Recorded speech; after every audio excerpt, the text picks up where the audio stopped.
So I educated as an architect. So it took me like 20 years to study from high school to go to the United States. I studied in Harvard, GSD, and then get a licensed architect.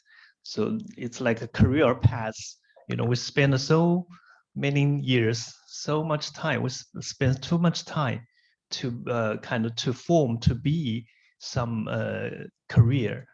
But when I joined DNI, so it make me change from the vertical to something horizontal, expand my interests to many other places. So it's good luck for me to get connected to the Fab Lab network. From then on, I find many different things to do. But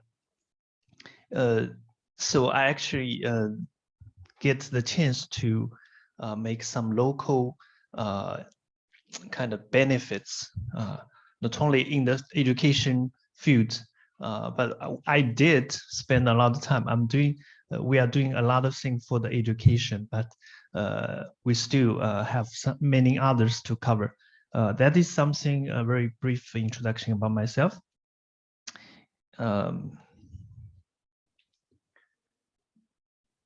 So it has been 2 years.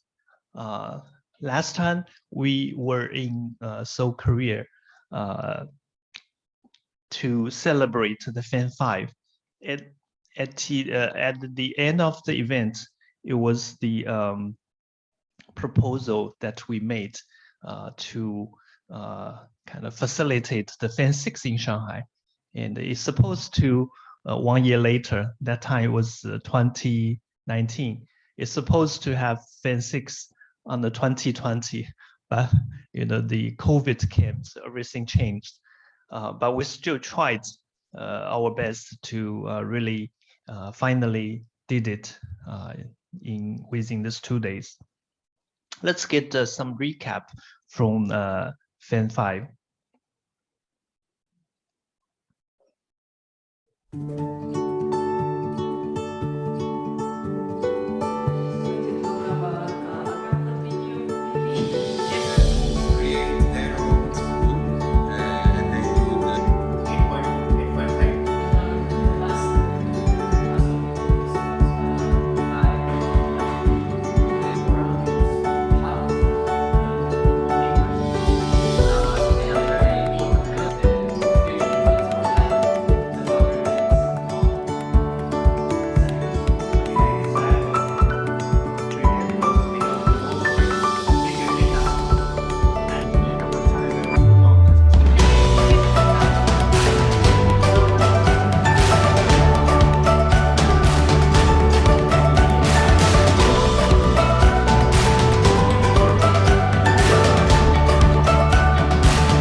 was FAN5 in Seoul. Then it passed to us. So in October, November, a bunch of folks from the Fab Lab network gathered in Tongji during the STEAM education symposium. And the Dean Low pushed the button that turned FAN5 to FAN6. And during that time, we already planned in process for the FAN6. We did had a lot of fun during that session. We can just recap some of the moment from the STEAM education. Also, this is a good video to walk through D&I through the event.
Okay, so today, after almost 2 years, we really pushed to the FAN6. It has been very difficult period of time, and I believe only we co-work together, we work closely as a network, as a Fab Lab, as individuals, that we can really co-fab, co-visioning the future. So then I just right away jump into the topic this morning panel right away. So I would give a talk to share some of the experience of what Fab Lab is doing and what's going on, what's happening in China. Because we are in the area of the fourth, or if we say third or fourth industrial revolution. Now, all this new technology is booming, is coming up. The growth potentially, quickly. like the big data, cloud, IoT, blockchain, AI, of course. This was when I studied in GSD. So these are not drawn by myself, it's by machine. So that's an algorithm behind. And now the teachers and the students in Harvard, they developed more program that design the design. So it is not done by human being, well, kind of in the previous level. So we jump into something behind. I think Kostas will give you a lot of more ideas later. And when I was studying, the subject still related to very specific kind of field, if we say art or a real estate or technology or landscape. But now they changed the fields into the domains. You can see dramatic change or the paradigm shift in many fields and many industry. And for the new generation, a lot of new jobs will disappear within next couple decades. And for the memorized knowledge, that in the future, possibly we can insert some chips in our mind and download from the database. So what's the meaning for the future education? So that's the John Dewey said, if we teach today's students as we taught yesterday, then we just rob them the future. And because a lot of Asian countries, we emphasize the score-related learning. Now we have to really change to something different, which is we are not familiar with. And recently you will see the central government posted the policy to really reduce the burden from the traditional study. Students already study a lot in the school, but after school, parents send them to after school learning. That is something wrong. And the central government really pushing forward that not allow only study the subject-based learning. And from the central government, the leadership always emphasize students needs to skill-based learning. And also we have Made in China, the initiative that combine that. We're actually pushing forward the strategy of innovative driven education. And we work very close with the central government on, for instance, the Ministry of Education and the Chinese Academy of Educational Science. They published China's STEM education white paper and also China's STEM education 2029 innovation action plan. And we see a new chance coming for the from the business point of view. The market size for the new methods of teaching, new methods of education, it's more than 500 billions, the market. So what do we do? Fab Lab, we already spent a lot of time to push the this kind of education, not traditional kind of education, innovative education. So we won this UNESCO prize. That's only one winner in China to promote the education, to promote the relationship between the university and the K-12. So we link the resource and the mentality with Fab Lab, with the Tongji University, many universities, and landed into K-12 needs. So as I explained, we are rooted in D&I. Tongji University, but we connected the global, but landed in locally. In the central government level, we work closely with Chinese Education Society. That every 2 years we will do a STEAM Education International Symposium. And recently, under China's STEM Education 2029 Action Plan, we published this book within a series book. So Saverio, me, and our team, Fab Lab team, did one of those. The book is about STEAM education and design thinking. It will be published soon. In the Shanghai municipal government level, we have, unfortunately, I haven't translated. It's been very busy, so the slides I just simply explain to you what that is about. From beginning of when the school, university, College of Design and Innovation, it just established around 10 years. So within this 10 years, we work very closely with Shanghai government, Bureau of Education. We develop a lot of programs for K-12 students. And recently, because of this double reduce policy from the central government, we even have a lot of more chance coming.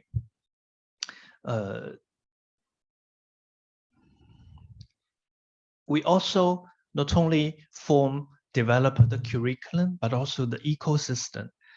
We help them design, plan the competition and the related policy make. And just recently, the mayor of Shanghai pushed the button, released the design for the new center of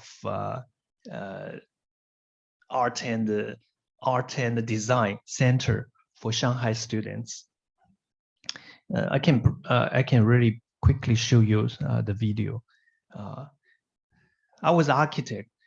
I really like to design building, but on this stage, on the story, actually, we are beyond just design a physical object. We design the whole system for them. Why this space? Why we set up this kind of program, and how we set up the competition, how we actually help the whole system to be evolved into something new. So these are from the top. So as I mentioned, connected to global and landed locally. Based in Shanghai, we reached to Jiangsu and Zhejiang around the Shanghai area. And also we reached to Beijing. Beijing's central government, it's a lot of policy making impacts to the whole nation of China. And also we work closely with a couple of the partners in Shenzhen Bay Area, including Zhuhai, including Macau and Hong Kong. So we're using the design thinking as a methodology to promote project-based learning. And Fab Lab is really key elements for the curriculum, because we do a lot of learning by doing and digital fabrication. We address the UN agenda and also use the circular economy as a holistic approach. This is a very famous movie in China. It's called The Wandering Earth. The story is talk about the future generation. They cannot survive because of the tragedy of the climate change. On Earth, they have to fly to Mars. How they proposing it, the story very interesting. But sadly, you see, the Shanghai was totally ruined. So how we avoid that? That's our PBL. That's our project-based learning target. And for that, we designed a lot of PBL project. This is one of the very interesting story. We using the PBL as a fundamental elements to redesign a high school in Shanghai on the Bund. This Tongji Huangpu High School. The most interesting thing is not the building anymore. It is the structure. It is the mindset. Doing by learning is easy to say, but very hard to really go through the system. That's a public school. So basically they learn vertically all these subjects, but we try to connect them by using STEAM education as approach. Of course, the space, the architecture, the interior is corresponding to the principles. That is how it looks like.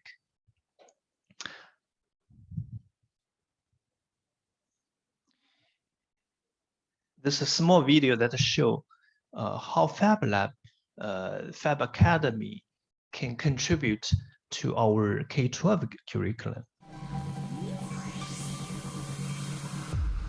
Hello, I am Pamela. I am a designer and a maker, and together with Fabo, we have designed a course that we would like to introduce to you.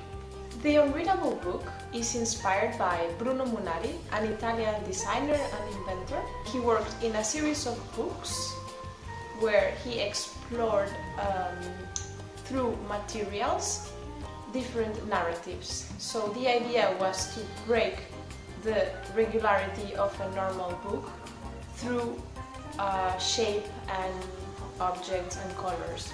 Inspired by this, we designed a course that integrates science, art, and different technologies such as 2D modeling, laser cutting, 3D printing, that it's a means of raising awareness about our impact in the climate change.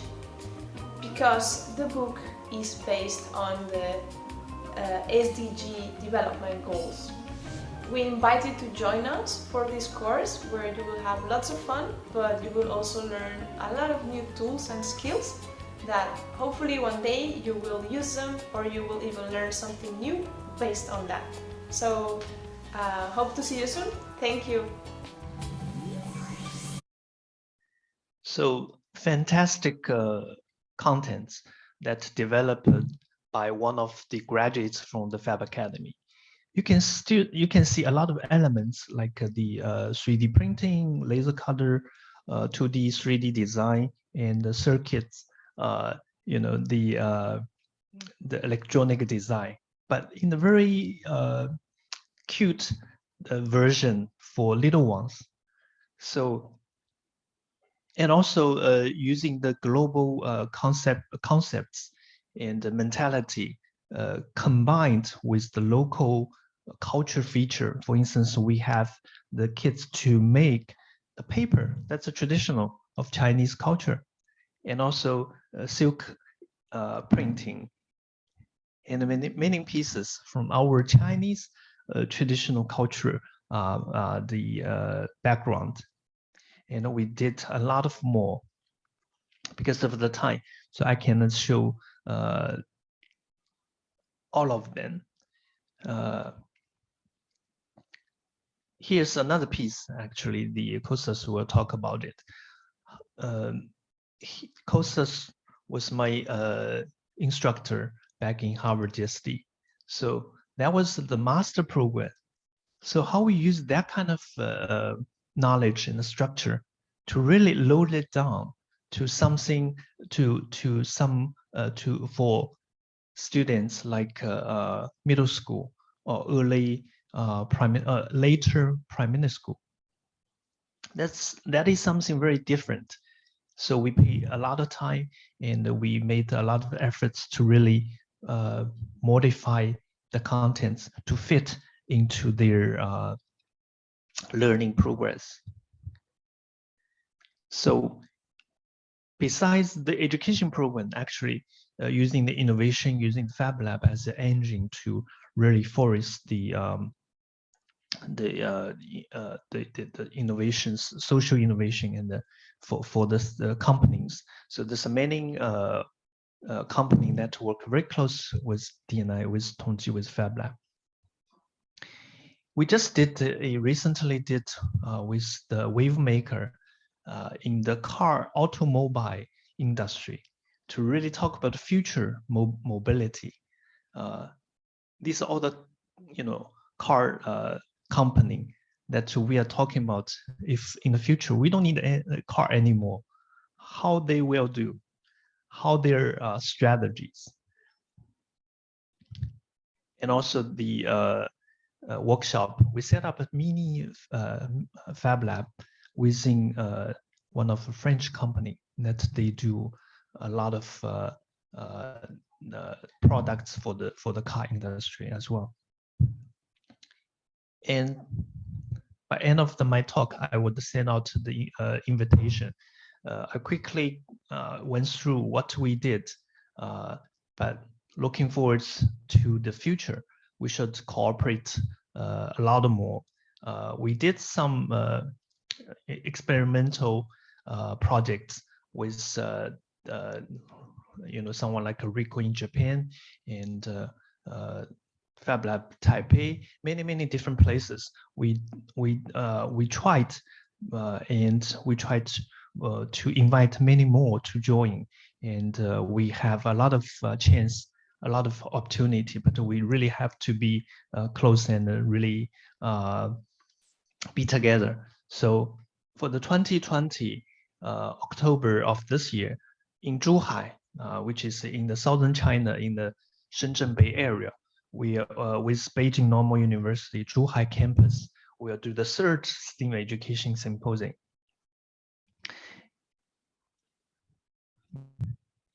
And the purpose of the STEAM education symposium will not only discuss the curriculum for the students, but also how we educate the educators, the teachers.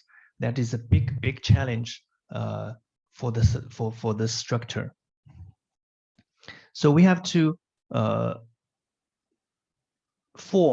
establish international alliance. So we really invite you to join, to discuss together, to contribute, and to benefit from. The most important thing is about evaluation system that is so different with the traditional education. So this is within the Fab Lab network, Fab Academy.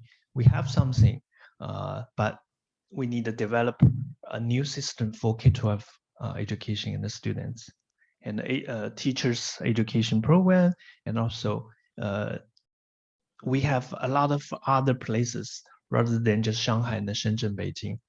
China is huge, and many places need more good contents, and we have to send a lot of volunteers, young teachers, to really spread our STEAM education. And this year, September, we also will do Design Beijing Summit that is also impact the industry of design. Okay, last not the least, it's really meaningful for us. Fab Lab is really something I like. It's lucky for me to get connected to the network, and we learn a lot from the Asian network and the global network. It's really meaningful thing, but sometimes in the physical world, material world, it's not easy. But in the long run, I really encourage everyone, because I benefit a lot, because I think this is a valuable thing that we need to pay attention to. We need to spend our time and efforts to, and eventually it will come back. And it's really good for the society, for the next generation. So that's my talk, my share for this, for the morning session. And I hope you can enjoy the whole 2 days session. So thank you.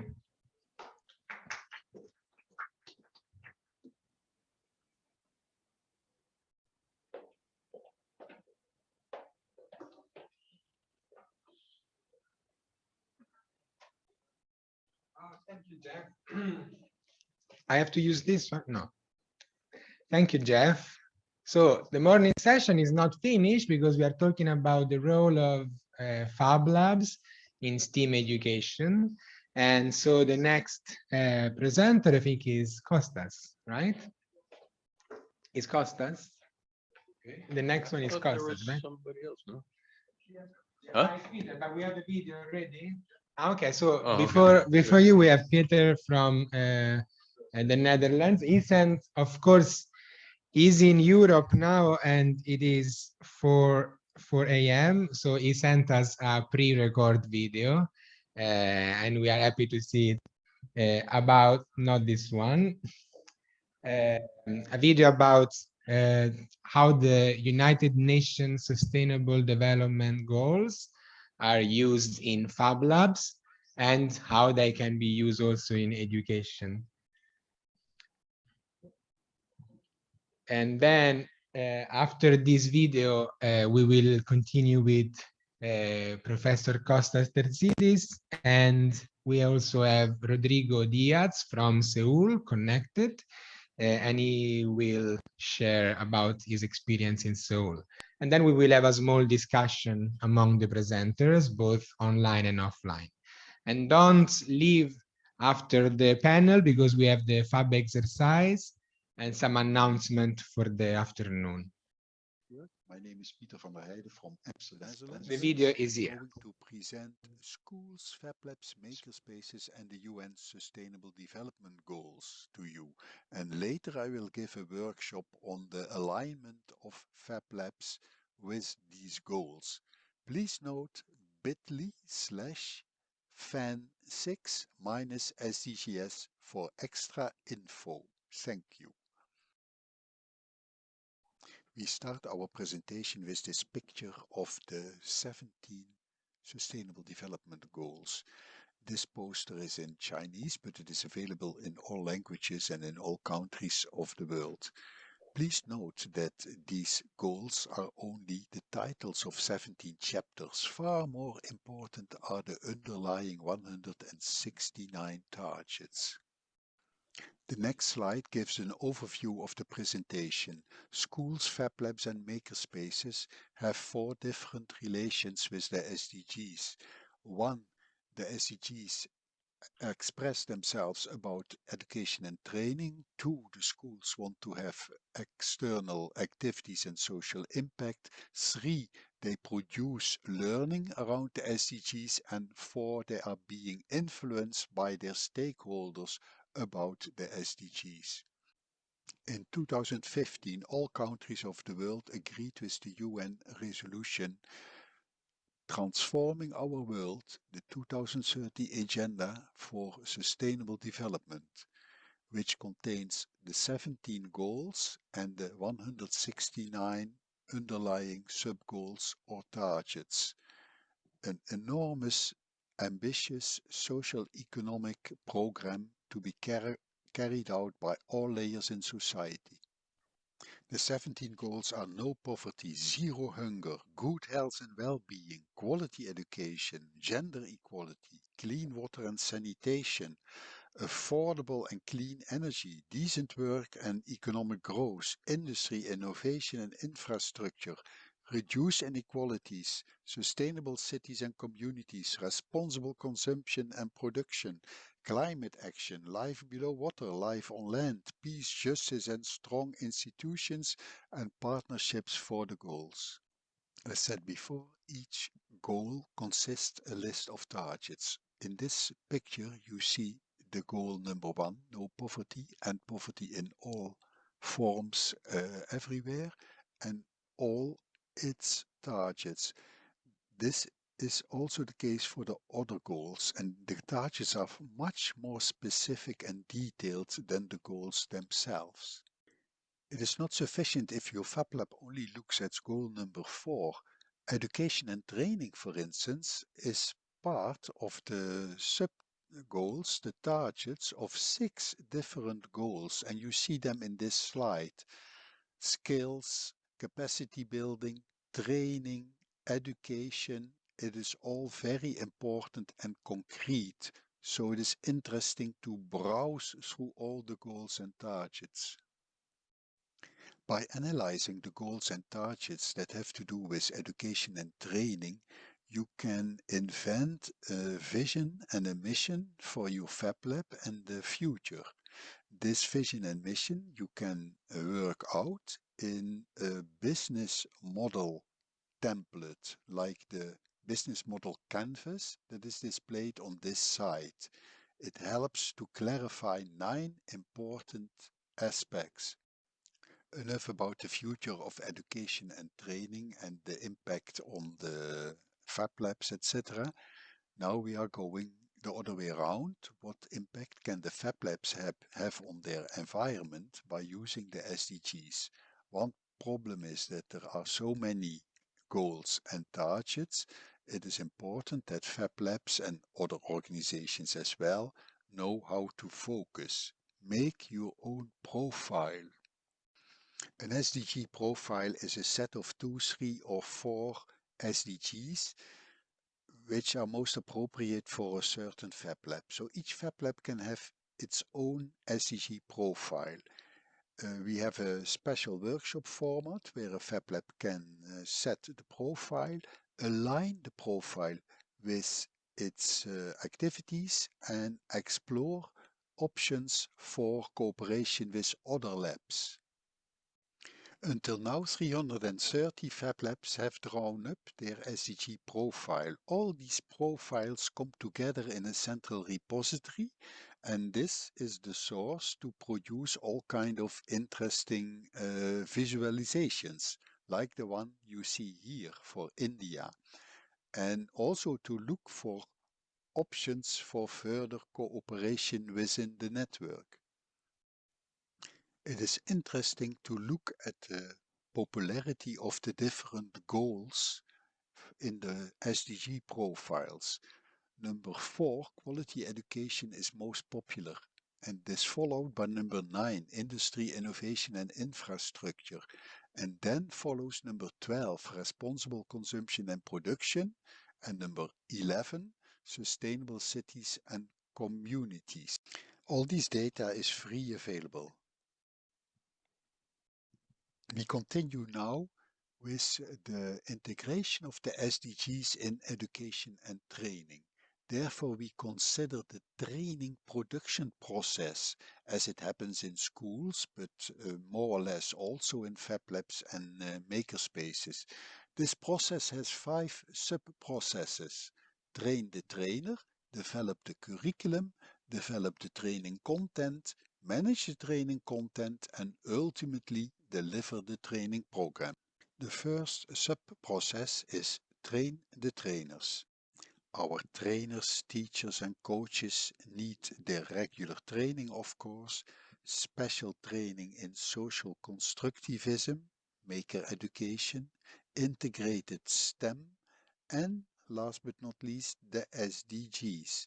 We recommend the SDG Primer course by the United Nations and Invent to Learn the Maker Education Bible. The second sub-process is develop the curriculum. The figure in the upper right corner shows that the curriculum refers to a competence framework, a hierarchy of competencies and proficiency. The figure below shows how the SDGs easily can be added to an existing framework. That is not always the case. Sometimes it is better to use the SDGs as a separate framework. The third sub-process is develop training content. Developing SDG learning activities is like adding an extra dimension to the design problem you normally have to solve. It can be very efficient to develop template activities which can be applied to whatever SDG. And do not forget to use open educational resources, big repositories with free materials. The fourth sub-process is manage training content. It's a good practice to build an own repository of learning materials, the documentation of all your activities, which can be reused in the future, which can be reused by other trainers, etc. It's a big time saver to have your documentation in place and preferably online as well. The fifth sub-process is deliver training programs.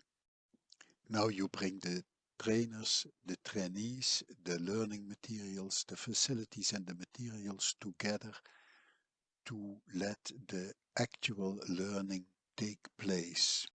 The learning process results again in a lot of information, which is very useful for evaluating the process and improving the whole business. Our fourth and last topic is the influence from external stakeholders onto our Fab Lab. The implementation of the Sustainable Development Goals is a very ambitious process. It cannot be left to the governments alone. All actors in the society are indispensable for its success, and all will try to influence others, like the Fab Lab.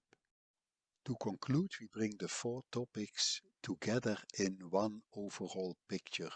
It shows the ecosystem of SDGs and schools, Fab Labs and makerspaces.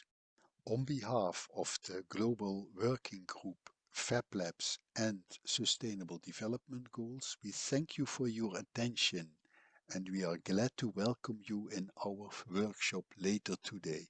Thank you. Thank you, Fab Lab Asia Network. My name is Peter van der Heijden.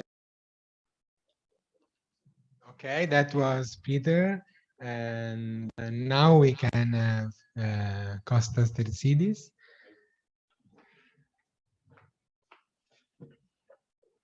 Okay.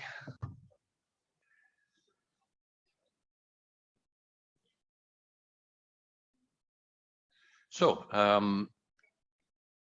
Jeff said earlier about the idea of teaching. It started as a joke. Can we teach AI to kids? And then I thought, yeah, that's a very good idea. Why don't we try it? So we started with a thinking about what AI is. My name is Kostas, by the way, and this is I'm teaching here in the School of in the College of Design Innovation in Tongji. And as I said before, this is a project that we're trying to put together. It's called Kids AI. I have a small little video that I'll show to you before I talk about it. And I'm going to be very brief here, but it's very important to pay attention to the details.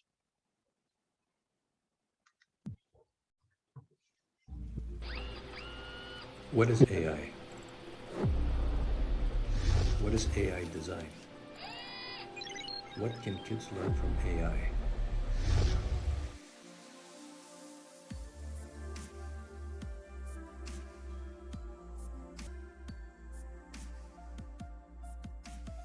This is a course that we put together for the kids, and we call it Kids AI, and there's a D at the end. That D means design, because we think that design is very important for kids, especially in the context of intelligence. Because I'm teaching at the graduate level. I used to teach in Harvard, and I teach now here in the Tongji University. I went back into my memory, and I realized, how did I realize and how did I be interested in the world when I was a kid? The first thing that came to my mind was storytelling. And again, I'm Greek, and in Greek we have what we call mythology. And mythology is basically ways of telling a story that is didactic. It teaches the kids something, but at the same time, it's an interesting story that gives them very many different paths, different ways of thinking. And I thought that was something that we can use it in the context of AI. Well, why don't we put it in like a myth, like an anecdote, like a little puzzle?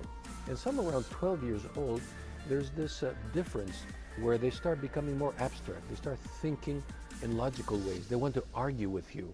Yes, they like it, but we're always competing with the iPhone because we allow them to have their computers in front of them because they're going to be coding.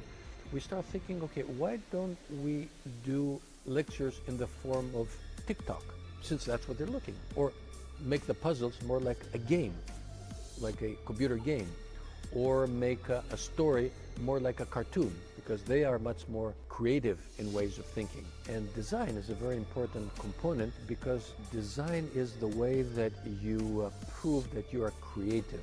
So when they write code, for example, that code becomes creative. So we did this for many, almost like a year. Kids are graduating right now. This graduation that they do also comes with some sort of project that they do at the final stage. Startup idea is actually a pretty good idea that we never thought. It has the code side, it has the story side, but it also has a functional, practical side, which is related to them making project, a startup project. Kids are the future. There's a door to open the future. The door will be AI design.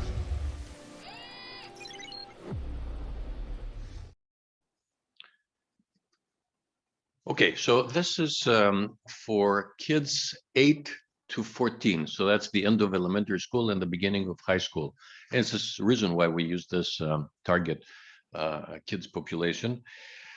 The first thing we teach them, of course, is code, because if you're going to do AI, you have to learn the language of the computer. That's no escape from that. So we have developed our own version of JavaScripting. And the first thing they have to do is to find out whether or not the difficulties of putting things into numbers. And again, they're making a little robot and they have to find out, okay, where are the coordinates? How do I put like from, this coordinate to that coordinate? Very difficult. But then they get into the second exercise, which is basically random. And all of a sudden they get complexity without doing anything, just 12 lines of code. And they actually get into a whole lot of complexity, which makes them start getting very interested in this, because it's something unpredictable. And at the same time, something that they can actually control more easily by just changing a few numbers here and there and changing the whole pattern. And they do this with neighboring, which is what we call cellular automata. But again, they don't know anything about that. It's just like, again, 11 lines of code, very, very simple, and yet very, very powerful. And they get into the idea of prediction. How do you predict something? How do you get all the possible combinations of something, which is exactly what AI is all about. But again, at a very, very simplistic level, you can see here, again, 11 lines of code. How much difficult can that be? Going one by one and finding that it's basically the same pattern being repeated. Then we get into something called puzzles, because if you're going to do AI, you have to show them something that is difficult to make.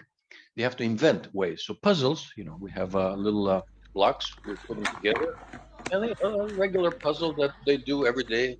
Kids competing with another kid to find out how smart they are, because that's really a measure of intelligence. Right? If you're going to do AI, you have to first invite them to learn what intelligence really is. And they get into like, three-dimensional puzzles, any kind of puzzle. But then they get into the idea of how can I compete with the computer instead of with the classmate. And that's they start getting like very simple puzzles, this is where one, which is completely ridiculously simple. Like you take a grid and you put like a little a block. You put it right or left. If you put it one after another, it looks like there's no real pattern in a way. If you look at over here, looks like makes no sense. And you put another and another and another and another, and you get this kinds of like a little, and then you rearrange them in different order and you get, but if you put them in a bigger area, because that's the whole point of the computer, you get something like this, okay? And then realize that, oh, wait a second, that's a maze. And they get it back into it and they go from a distance, because again, that's the beauty of the computer. And they find that, oh, I can find my way through the maze. I can actually chase other people through the maze. I can make a game. Why? With two lines that go right and left. And that's a very powerful thing that they start learning. But again, here's the big problem that we have. It's not technical. AI is not a technical thing. If you look at it technically, you miss the point. It's much more than that.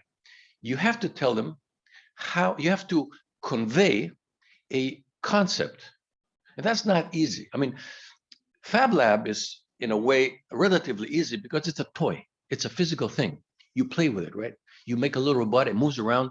It's easy to comprehend for a kid. But AI concepts as mathematics or as algorithms is very difficult. So you have to find a way to do that. So we use what we call memes. What is a meme? A meme is a story, but the story is being told by somebody which they know. So basically this is me being a cartoon of me, then I'm telling a story to them. And this is Aldo, which is another professor over here. And this is a story that Aldo is telling to one of their professors, and making I a am little a professor story. of law, and I can take any student and make him in the best lawyer in the world. Professor, can I be your student? You're so good. Please, please, please. Okay, Tobin, I know you're a good student, but I know you're poor. So what I'm gonna do, I'm gonna get deal with you. After you win your first case, because you will win it, then you pay me, okay? Thank you, Professor. Thank you so much. I'm so happy. I will do the best. Trust me, I'm gonna be the best student. Tobin, after 2 years of studying, you graduated, and I think you are ready to win your first case, okay? So go out there, man, and kill them, okay? Because you know what? I need my money too. Ha ha ha. Sorry, Professor. I decided that I don't want to do law. I don't want to exercise law anymore. So I decided I'm going to go to an island and enjoy my life and drink margaritas all day. What? Are you kidding me? I will sue you. You know what? If I sue you and you lose the case, then you have to pay me. And if I win, then you lose. So you're going to pay me anyway because that's the deal we did, right? Remember? Not that fast, Professor. If I win the case, then the judge will say that I win, so I don't have to pay you. But if I lose, then I have not won my first case, so then I don't have to pay you either way. So that's me talking. And these are cartoons that I made. And this is a story that I'm telling, which is a very complicated story. It's an ancient, kind of like a story about a lawyer. But again, I got your attention, right? That's the whole point. The kids actually look at you. And this is basically the story of the liar, right? If I'm lying, am I telling you that I'm lying? Am I really lying? Well, I'm lying if I'm telling you that I'm lying, but if I'm lying about lying, then I'm telling the truth. So it's a kind of complicated system that we actually use for the kids. Here example is 2 years ago, I became a member of an anti-social club. I have not met anybody yet. So we get into jokes, into stories, and what we call myths, okay? Because Chinese has a very strong history of mythology. And Greece, I'm Greek, has a very strong. And there are a lot of stories there that are very AI, very AI. I give you examples, the idea of Prometheus and Epimetheus, like the guy who could predict the future. That's what AI is, predicting the future. If you can do that, that's really what the ultimate objective of AI is. And Epimetheus, which was his brother who could actually confirm the past. Or we have the idea of the labyrinth, right? What is the labyrinth? It's a way you get lost in a maze. And exactly, that is the whole idea of how do you get into these. And again, this is for kids, okay? Don't forget that. You cannot show them machine learning. You cannot show them algorithms. They don't understand. They look like they understand, but then they go out and go their way. So you have to find a way to convey the ideas through these kind of stories. So here, for example, is a labyrinth. We make it into a game, right? Because that's what they're doing. They're playing games all the time. Well, why don't they play games that is for their own benefit? And they actually make the game because they can actually make the labyrinth. We just saw that earlier. Or we make it into a way that is interesting because it becomes a story, a movie, right? So we make a trailer for a movie, which is almost like they have to say, here's a movie, a trailer that we did for the maze, actually. This is the story of the maze, again, as a trailer for them. We make it into a animated. I designed the maze. Nobody can escape from the maze. Behold, you peons. I will enter the maze. I am the king of the world. Behold. No, Mark. Don't go. You're gonna get lost in the maze. We're never gonna find you again. Oh, don't go, please. Don't worry about him. He's not worth for you. You can find somebody better. No, I will go. I have made my mind. I will be living tonight. Okay, Mark. I respect your courage. Here, take my iPhone. And when you finish, please call me. That's not gonna happen. I have hacked his phone. He's never gonna be able to call you.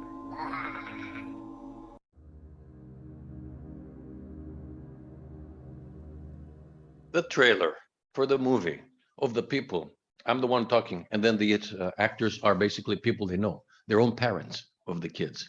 Okay. Again, it's all about stories, and that's basically the idea behind it. And the stories could be very complicated. Like, for example, this is the story of my bike. I had a bike, and as I was biking for many, many years, I replaced all the pieces of the bike. So I had like new road, new wheels, new steering wheel, everything was different. So I asked them, which one is the bike? The one I bought originally or the one I have today? This is a mathematical AI story that is from ancient Greek mythology that is talking about what is real. Is it what we look with our eyes or is what is in our mind, is our memory? That's a very interesting concept for them to think about. We get into more complicated stories, such as like quantum, which is pretty much easy if you think about it as how do you take the number 2 and become the number 1? How do you combine 2 into 1, which is basically Play-Doh? You take Play-Doh, you put 2 together, so you take a coin, you flip in the air, the 2 becomes 1. And that's exactly what quantum is. But again, it's all about storytelling. It's not AI. AI is not the point. Algorithm is not the point. Machine learning is not the point. It's the story. That is what they pay attention. That's how they learn. And that's how we learn. If you think about it, when we're kids, stories is what we were interested in, not the actual technology. Okay. And here's some pictures from our class. We do this it's a 5-day workshop that we do, and basically ends up with a AI art. So they do actually GANs and whatever complicated things through cartoonifying and everything. And then eventually they come with their own art. Here's some examples of it. And I mean, pretty interesting things. Again, these are like 8 years old kids. Okay, they're doing these things using pretty much Deep Dream and GAN and whatever storytelling, techniques. And here's the graduation. The old kids are happy and finished. So thank you.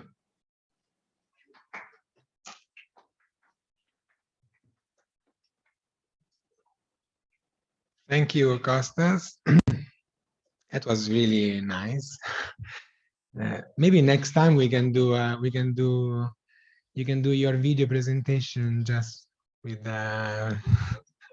you are trying to. Okay, so next presenter in the panel is Rodrigo Diaz from Seoul. His name is not really Korean name, and you will see maybe Rodrigo will tell us a bit about himself, and he will talk about setting up a design lab inside of Seoul Foreign School. So Rodrigo, you are online and you can share your screen. Okay, I'm on it. Ah, nice to see you. Yeah, there you go. I'm here. So I guess I'm going to share this first. Can you guys see my screen? Is that a yes?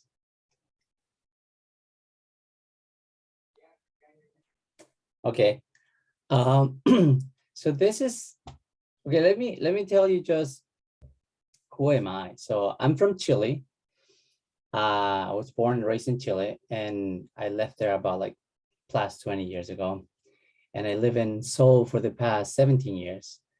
I study actually business, and then I used to work for a conglomerate and a power plant. So it's a kind of like a interesting story. But I was always got drawn into technology and education, and I actually never found something that it was really exciting for me. Usually, the job offers in Korea are like teach English or Spanish for extra classes and stuff like that for high school and stuff. But I found the Fab Lab. And you can see this is my final project from back in 2017. And as you can see, I love Star Wars. You can see me with my Star Wars t-shirts and I made my own lightsaber. Short story is I became very fascinated by the community, the culture, the values that we have as a community. And I decided to become a lab instructor and manager after my Fab Academy. And I was working for Tide Institute, who was a company that it keeps doing the same work, but we help the community and around Seoul and even internationally to develop Fab Labs. So we set up the Fab Labs, we set up all the equipment, we teach the local people how to use the equipment, we create curriculum and activities, and then we let them and we leave the place, and then they're autonomous after that. So I did that in Myanmar, in Yangon. So, and University of Yangon in technology. And while doing that, I was reached by Seoul Foreign School. It's an international school in Korea. It has 120 years plus. This is a very traditional school with 1,500 students. So I was very intimidated at the beginning because it's like, why am I going to do there? And I was scouted in, and I was given the task to develop a Fab Lab, right? And started on from scratch. And that's what I want to share, a little bit of pictures. I'm just going to share the pictures and a simple message. Probably my experience will be directed to those who work already in a school environment, or whether you're a teacher in a school, or whether you are administrator of the school. Probably the message is more directed for me. So let me just share this. So everything's good. Can you see the slides? Yeah, you can see the slide. So this is the first space. It's now we have 2 rooms. You can see a little bit of 3D printers here, and laser cutters and traditional tools, CNC room. Inside we have a shot put full size, and some, you know, like acrylic bending and stuff like that. This room was pretty empty at the beginning, and I really wanted to bring the kids to more into making, engineering, and designing. So let me show the next picture. And this was my first project with them. So I've been participating in the Maker Faire Seoul for the past 5-7 years now. And we have a crazy group that at the beginning, we started with drone fighting, right? We built drones, and we just crash into each other, and to attract attention from the educational and do workshops and stuff like that. And the same group, we say, okay, we're tired about the drones, let's do a little bit something more fun. And we discovered the power racing in the US, and we developed the go-karts. And so I introduced us to the student. This is the original first group. And these kids right now are really big. Some of them even grow to beer. So, but we started with them, and we were very excited. You can see some of the pictures here, that they were very having a lot of fun. This is the race track, and these are the 2 go-karts that I built for them. And you can see always my little son right here. It's funny. It's actually fun that you were saying that the kids want to argue when they're like, sorry, the previous presenter, he was saying about kids want to argue when they're like 8 or 9. I guess my kids are ahead because since they're like 3, they're still start arguing with me all the time. Just a funny stuff. But the funny thing that happened after this is like, so we got actually, the thing is, that was the first experience for the students, and they got the 3rd place. And this unravel, I still remember these kids saying, these 2 days in Maker Faire where I have learned more than in my entire time in school. And that for me was really a shock to hear these kids, that they are, you know, they're given a lot of opportunities to be exposed to the best education ever in Seoul. So foreign school it's an elite school, but these kids that they're allowed to have everything they want. But even though in something so simple like a DIY huge event like Maker Faire, they were really impact. For me was, I started at the beginning, I should start doing more things with these students because there's something missing in the traditional schooling system. As we all that we are here, we really know. And that's like the first next step that I had to get into the school was start developing. And okay, I want to do a disclaimer. None of these projects are original my own idea. Of course, you already know the precious plastic, and then probably the powered go-karts, it's a drone. That's all that DIY community, and it's all open source. All we do as educators is take some ideas. So I really also encourage to create open source community kits and curriculum and ideas and tutorials and stuff like that. So yeah, this is one of my coworkers in the school, and you can see that we developed some of the machines. Actually, we purchased from some of the local makers these machines right here, like the screw machine and the shredder machine.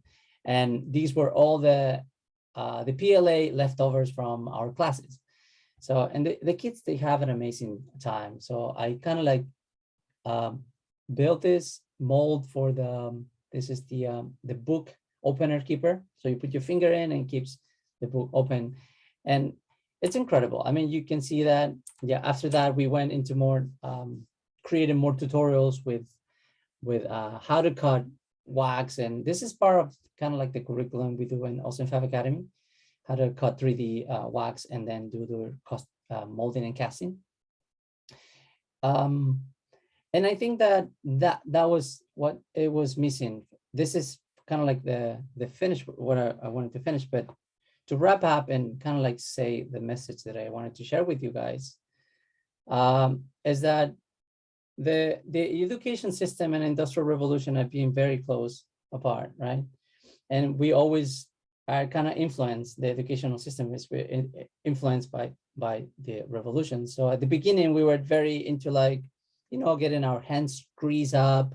You know, our grandparents, they were very good with lathe and making things and welding and making stuff. So they were very attached emotionally to their craft in some sense. And then the electrical and internet revolution came out, and we became this white collars, a little bit fat people in front of computers and using our cognitive ability, but very into there. And we kind of forgot a little bit what was into making things with our hands. And I think there's a bit of opportunity right now that digital fabrication, design, and technology, how we are presented it into the schools as a Fab Lab or as a community or as a DIY or makers, it's the highest level of education that you can give a kid, because we use our hands, so we are emotionally attached, and we use our intellect to do code and stuff like that. And I want to finish and thank you this by just saying this.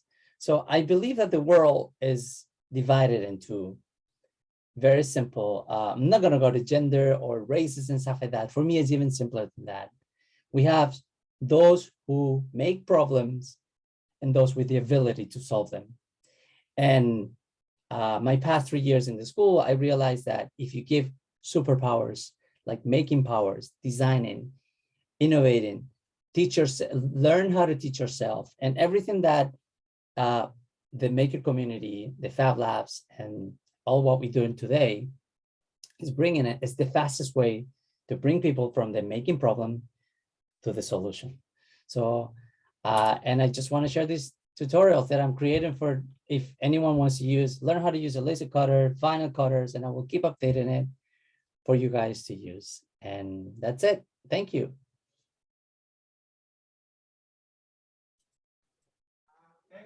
Thank you, Rodrigo. Thank you, Rodrigo. That was very nice. So if you can stay online, we can have Jeff and Costas. You can sit here. Yeah, maybe me too. We can have a small talk. Okay. I also invite the priest. Let's make a little closer. Okay. So we also have Christian Cunha. Yeah. He will be presenting in a talk this afternoon. So we have had a nice panel. Many experience about STEAM education and now Fab Labs and maker movement, the maker approach can have make a difference basically in the traditional education system, right? I really like when Rodrigo showed us about like made a remark that he didn't really made any of the project that he's teaching to the student, but he's getting them from the community. They are open source project. And also what we do, we are teaching things that we have learned. And so we are just passing on the thing, but in an innovative way. So we're not just giving kids a kit, okay, assemble this, and then I already found the solution. You just have to solve the puzzle, but we are telling kids, you have to make your own puzzle, right? So that's really the difference from the traditional system. Yeah, I think it was really great.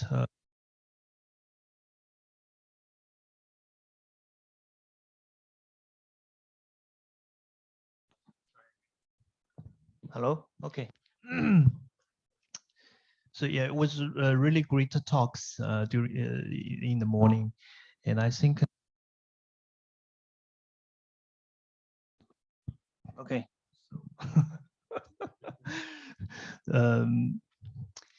I actually have a question because Christian.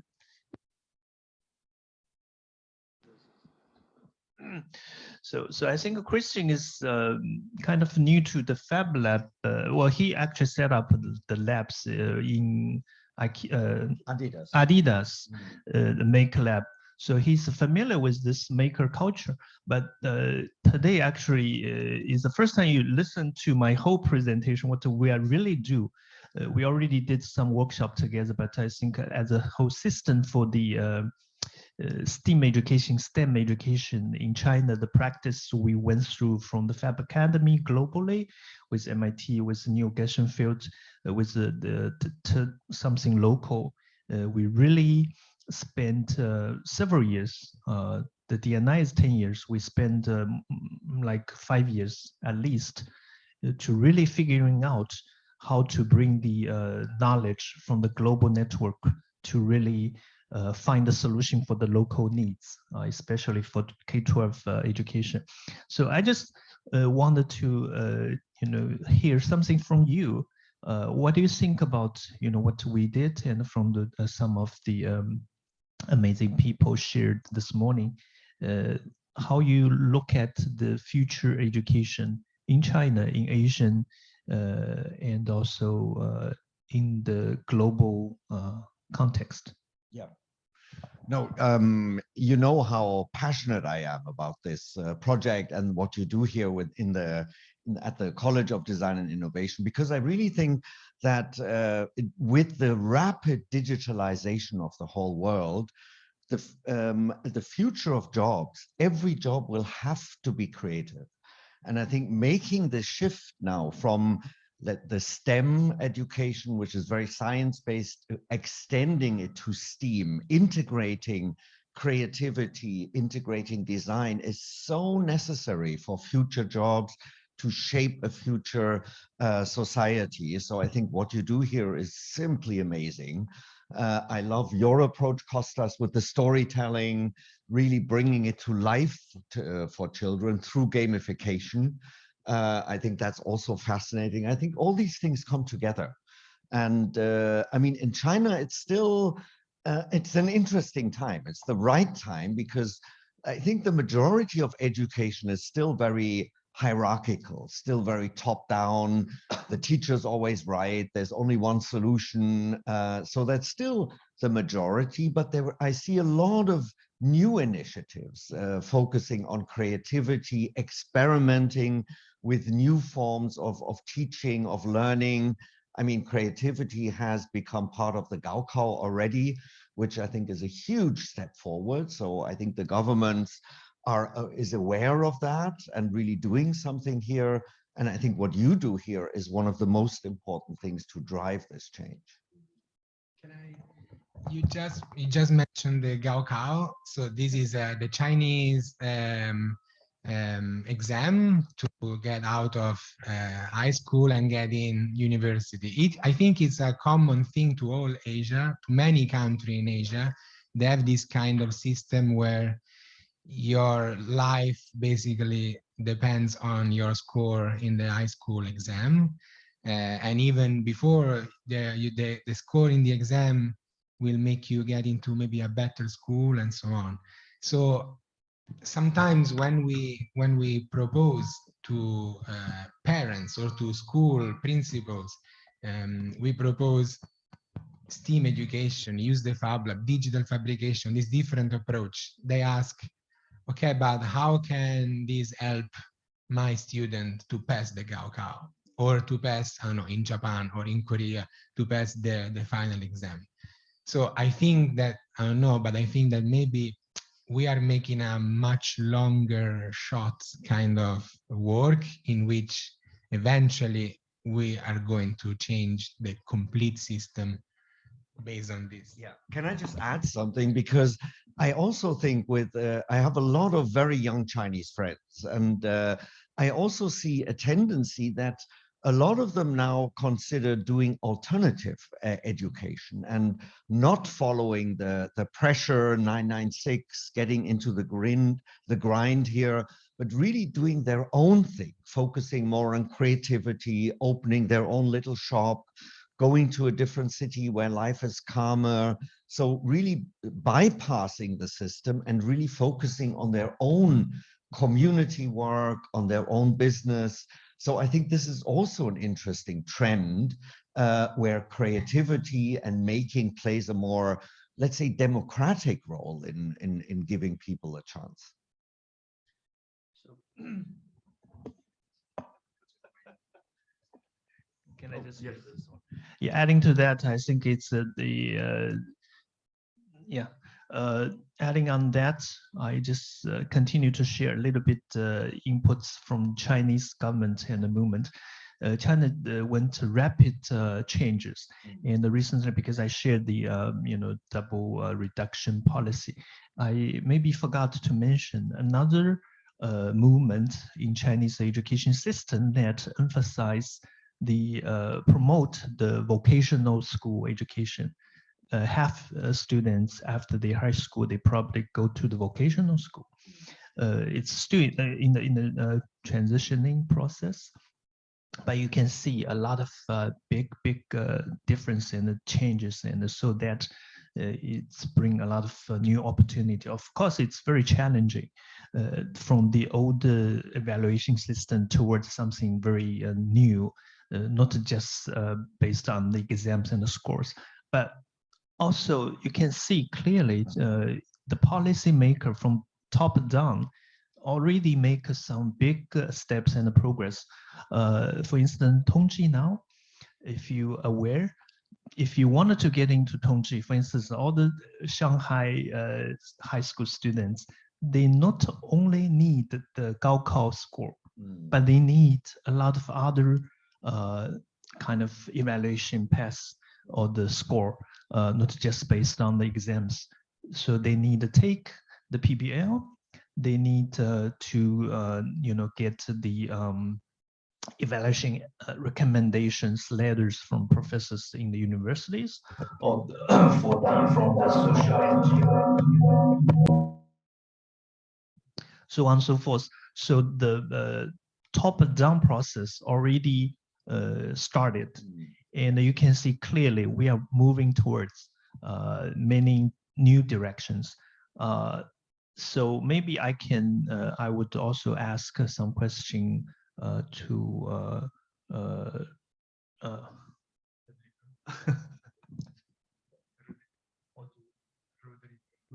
Rodrigo. Sorry, my memory of name is really bad. Rodrigo and Rico.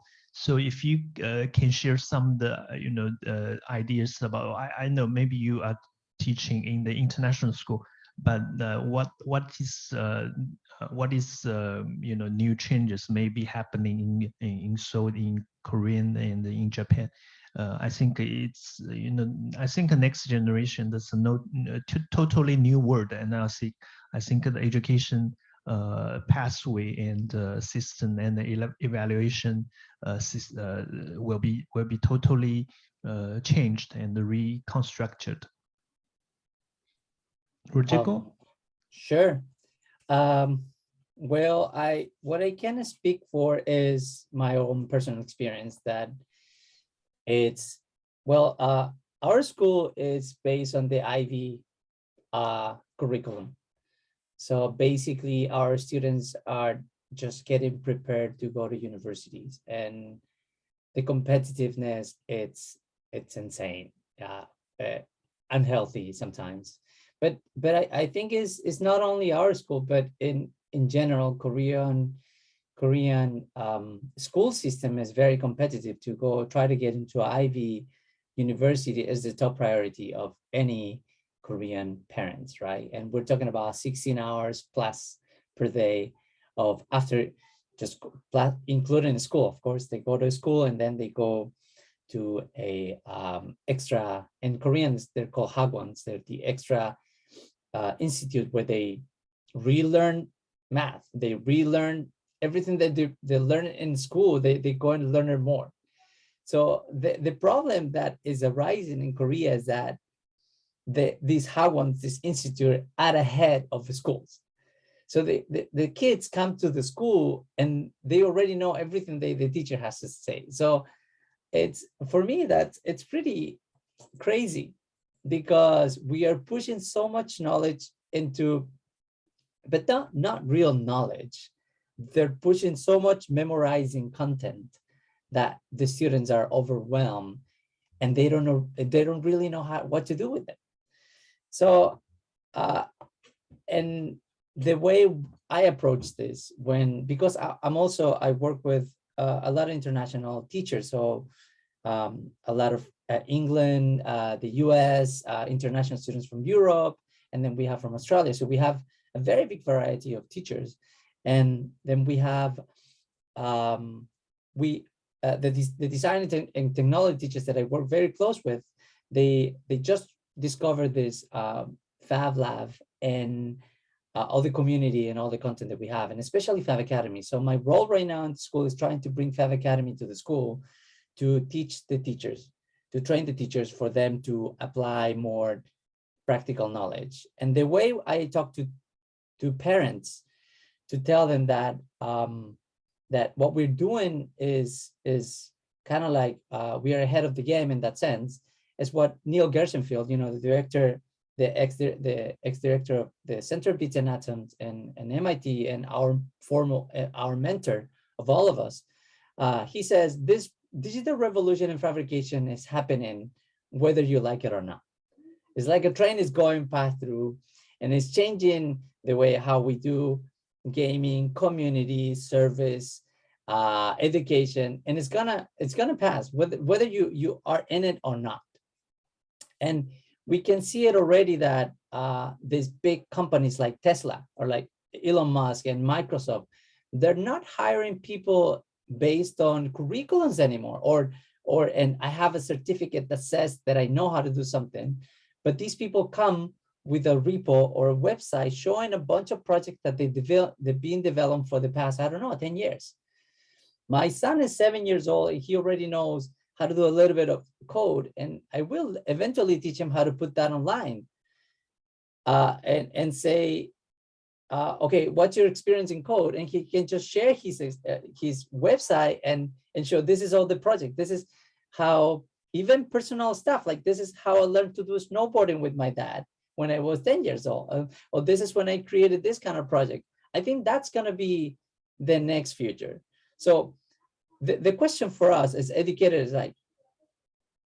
is how can we prepare our students for a job that hasn't not been invented yet? And the fastest way that we can influence our students with all these soft skills that the computer cannot replicate, like even sharing, compassion, empathy, teamwork, resilience, are instructor in the DNA of the maker community, makerspace, and Fab Labs. That's what I do highlight to the parents. And it's pretty far, it's been working for me. Thank you. It's very, very good source and inputs. I think it's not just the kids from Korean, from China, from any single country and place. It's actually for the whole next generation. So it's really not about just memorizing the knowledge from the traditional way of the education. It's really competing the skills. So by that, I probably, well, there's many good questions from the audience. Please continue to sending the message to the group. Before to answering that specific questions, let me continue ask some audience, and then I would leave some more time for Christian. Rodrigo and Rico and many people will present through this 2 days event. They are graduated from the Fab Academy program that led by MIT, by Neil Gershenfield, Professor Neil Gershenfield. And we have distributed network globally, of course, including the Asia network. So we're sharing the learning, we're sharing the knowledge, we're sharing the open sourced the documents online. So that is a very cozy, very friendly family kind of like the network. But this they just not within one place. They are all anywhere in the world. They can be Barcelona, can be Indian, can be just village that you can simply connect to the internet. By that, actually, we can learn from the system that how we can help. For instance, right now in China, we have huge amount of needs from all around China, and all the schools they want to jump into the innovative learning and innovative STEAM education, but physically we only can help in Shanghai. Even some of the district in Shanghai, it's very far away, 2 hours away. We cannot reach that. So how? So my question is, Severo is graduates from the Fab Academy. He worked in Shanghai for almost 4 to 5 years, and he had got a lot of experience to bring the knowledge from the global network and to really help the local curriculum and set up labs for schools and so many different places. So what do you think, how we actually can further bring more people, more knowledge from the network and help the local? I think the mechanism, how we will develop for the next step. Then the next question to Costas is similar. What do you think, how we can scale up the AI course in China? I think that the material is already there, right? You just need to download it. I always like to say that the reason why Fab Labs have been so successful is that, yes, you have the material, you have the open source design, you can go and you can access them. But if you cannot make it, if you don't have the enabling technology to do it, then you say, it's a beautiful project, but I cannot make it. And the Fab Lab, you have the same tools, the same machine all over the world. So a project that is done in Barcelona, I can make it in Shanghai. And a project that I made here, someone else can make it on the other side of the world, because you have the same tools, the same access to the same technologies. And so this, the thing that this takes with it is that the next generation, the next design that we will make, yes, we will make them open source, we will make them available for everyone, but we will design things in a different way, in a way that can be made in every local Fab Lab around the world.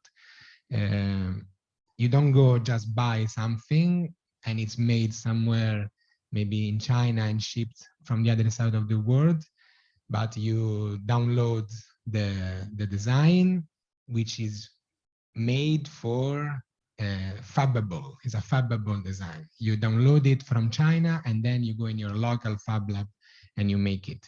And if we don't teach kids, if kids don't grow into this idea that they don't have, if they want something, they don't have to buy it. And if they, and also they don't want something because they saw it on a commercial, let's say. I was talking with a big friend of the Fab Lab network. He was a student in Fab Academy here in Shanghai in 2017. He's J. Travis Rasset, and he has a daughter. And I was asking him yesterday, so how about your 3D printers? Are you printing? Are you printing some architecture models? He's an architect. Are you printing some interesting stuff? I said, I'm printing toys for my daughter. We go around, she sees something, says, I like it, Daddy, can you print it for me?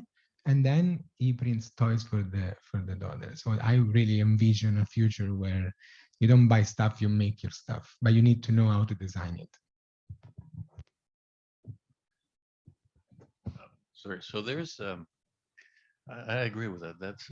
There's a global problem, and there's a little bit of a misunderstanding sometimes with when it comes to this idea of the being replaced by machines. Talking about AI and how AI is going to replace all the white collars, and they're going to be this massive unemployment, and people are going to be like desperate and running like zombies around, and there's going to be like no teachers, no engineers, no authors, no nothing. And I think that's not a bad thing. That's actually a good thing. It is the first time in the history of humanity that we challenge ourselves, and we can always win. I mean, you can lose if you're like in the old school, but the new school is going to prevail. And what I mean by that is that there is an old saying that if you want to kind of like if everything changes in this world, the only thing that doesn't change is change itself. So basically, if you are change, you don't change. So if you know how the things change, you can actually take advantage of it. So in the case of the Fab Labs, I think that one of the major advantages that it has is that it can actually make tools. And I think the future of AI, if you like, in the future of humanity is in the making of tools, not the using of tools, the making of them. And that's exactly what I teach the kids. How do you make a tool? And that's not easy. I mean, it's easy to say it, but actually to make an actual tool takes a different mindset, a different way of thinking. And that's very important. And Chris used the word creativity earlier. Creativity is a good thing, but it could be a very bad thing too. And when it's subjective creativity, it's not good, in my opinion, because it basically is how I feel, how I do things. We don't care. We want objective creativity. Can you do objective? Can you make something that has an impact into the world? Then that is the true use of AI in a creative way. Okay, and that is something that the Fab Labs and the AI labs, I guess, Fab Labs in the future should be emphasizing, because I think that is basically the most important thing, to make things, to be able to create these. And again, China is one of the most interesting places, in my opinion, because, and I'm Greek, and from my perspective, which is basically a representative, if you like, of the Eastern civilization, is very subjective. We're very subjective because we're based on the Greek concept of linguistic understanding of the world as acting in the world. When you act in the world, you actually have to put yourself into it because you're the actor. You're the one who makes the actions. But in China, they have the opposite. They don't talk about the actor. It's the thing. It's the noun. It's things that happen in this world. That's very important because if you think that way, you actually look at the world in an objective way. You look in the world of how things can happen, not necessarily how I can do them. When I put the I can do that, I put myself into it, and that is actually where the AI loses itself because it becomes melted into the subjectivity of it. The opposite is much more powerful. And I think China has this sort of like a, if you like, a linguistic hunch that can actually make it into a much more creative AI world. And I think the Fab Lab, especially here in Shanghai and in China in general, I think is a very powerful, has a very, let's say, an engine that can be used. And I think that is something that we should, and that's what I'm trying to do here. I'm trying to get that sort of like mentality into the concepts that I teach to the students in order for them to understand the potential that they have into making tools in an objective way, using objective creativity. We have a question we have a question from the audience on the Zoom chat. People are interested in what triggered the Chinese government to make this double reduction change to the education programs, because it's a significant change that other education system in the Asia region has not yet done. So maybe Jeff, you know a little more about this. I'm not the government representative, but as a teachers in university, I do have, and also the first established Fab Lab in mainland China, we do have a lot of experience on the innovative or the new forms of education. I can answer on that. From the kind of first layer of the explanation of the double reduce, because it's really reduced the burden for the students. They spend a lot of time to learn in school, and after school they have to go into all these institutes and all these organizations and enhance the memorization for this knowledge. Actually, this kind of ability is just a little piece for the future. So we are encouraged. Next generation is more skill-based learning, and also learning by doing. That kind of thing is right. So I think it is the first task to really reduce the time kids spend all around after school to going to study again. And the second reduce the burden for family as well, for parents as well, because parents spend not only time to assist the kids study, and also spend a lot of money on that. So nobody dare to have the second kids and the third kids, which is Chinese government also encouraged to have new couples to have more births. That's just very first layers of understanding. But if we dig it deeper, because Fab Lab and Tongji University, many other universities, and somebody already have this true understanding of the education. They all know something wrong.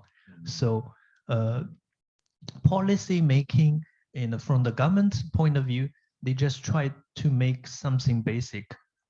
At least they can reduce, they can free kids' time to do something else, which is more important than just memorizing the knowledge. So we can clearly see recently, many kids after school, they can jump into the lab, they can do whatever they like, and the parents finally can get some time to look around and figuring out what's the real future for their kids. So they look, they are rethink about the education themselves. Otherwise, they don't have time. They always, waste all the time just send the kids to the after school program. Then I think this is a big chance for us, because I said earlier, billions needs from the parents, from the school, from the all around the place. They wanted to have the curriculum, they want to have the material, they want to build the lab. But for us, we only have very small team, plus external professors and the helps from just a small circle. So that's why I bring this topic to the network, Asian network, global network, especially in the Asian network, because we are within just 2 hours difference time zone. It's much easier than if we connect to the United States. That's totally opposite time differences. So why we test first? Because we did something with Rico in Japan, Taiwan. It's possible. Actually, it's really possible. And during the session, Rico and one of our local instructor, Nicholas, they cooperate together to develop this course, telescope Is fold scope. So that is a beautiful piece of class material that is, doing the bio technology. So that is something we started, and I really wanted to have more people coming because we are very familiar with the distance teaching and the learning, which is from the Fab Academy. And that is the mechanism we can really bring to what we are doing right now. The growth of needs, the growth of needs exponentially, and how we can do it. So we have to really work closely. That's my response to this question. And final remarks. Okay. If you want to say. Yeah, 2 points I would like to add, and I'll try to keep it very short. So coming from the original question, how do we scale the Fab Lab? And, I teach at the Alibaba Business School, and I think the model of the Taobao villages, how Alibaba scaled e-commerce throughout whole China in a very short way by empowering local people to participate over digital platforms could be a model which we can also follow. I mean, we can work with Costa to say, can AI teach that on a larger scale? Could AI be the next teacher to teach millions at the same time if we don't have enough people to do that? Or in a collaboration, human and AI.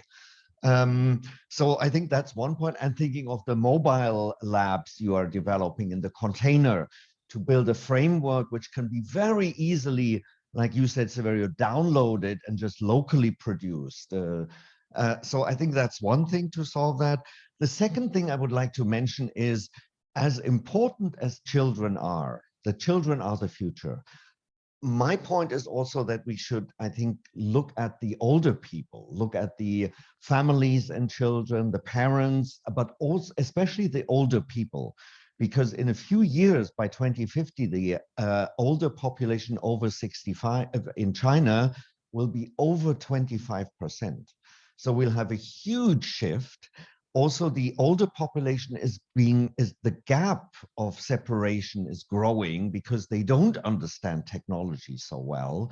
So I think we also need to have more inclusivity courses for older people to learn and to teach, share their experience, act as mentors. Think of retired carpenters, retired electricians we can activate there to teach, to become part of the community. And I mean, a model I will talk about this afternoon is, what if we live in a Fab Lab? This community we are building, this creative sharing community. So just a few impulses in that direction. Thank you. Okay, so I think that we had a very nice conversation. We are super good with time, with is 12. And thanks to all the panelists here in Shanghai. Thank you, Rodrigo from Seoul, and thanks for all the other to the audience. I will say stay for 2 more minutes because as in a tradition of the Fab and FAN conference, we are going to have a little moment for relaxing, exercising, and making our, not this video, making our muscles and blood circulation go a little better. We have the Fab exercise. So if we can, Fab exercise, up, that one. Yes, so we can stand up and do a little square dancing. 六步动作分解，5、6、7、8、1、2、3、4、5、6、7、8、2、3、4、5、6、7、8，背面，5、6、7、8，1、2、3、4、5、6、7、8、2、2、3、4、5、6、7、8。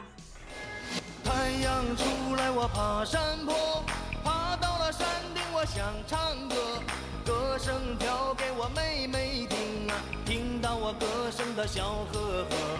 春天里那个百花鲜，我和那妹妹呀把手牵，又到那山顶我走一遍呐，看到了满山的红杜鹃。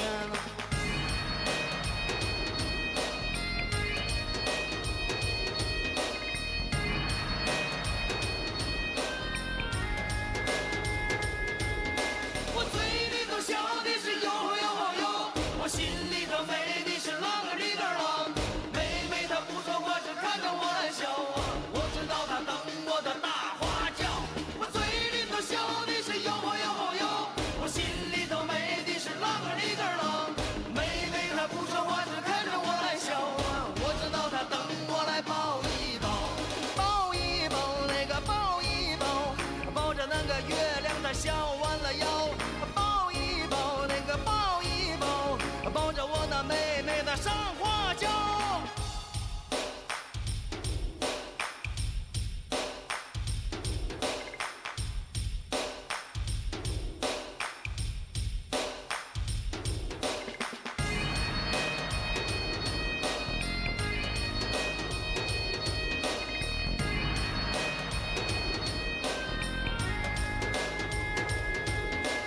太阳出来，我爬山坡，爬到了山顶，我想唱歌，歌声飘给我妹妹听啊，听到我歌声的笑呵呵。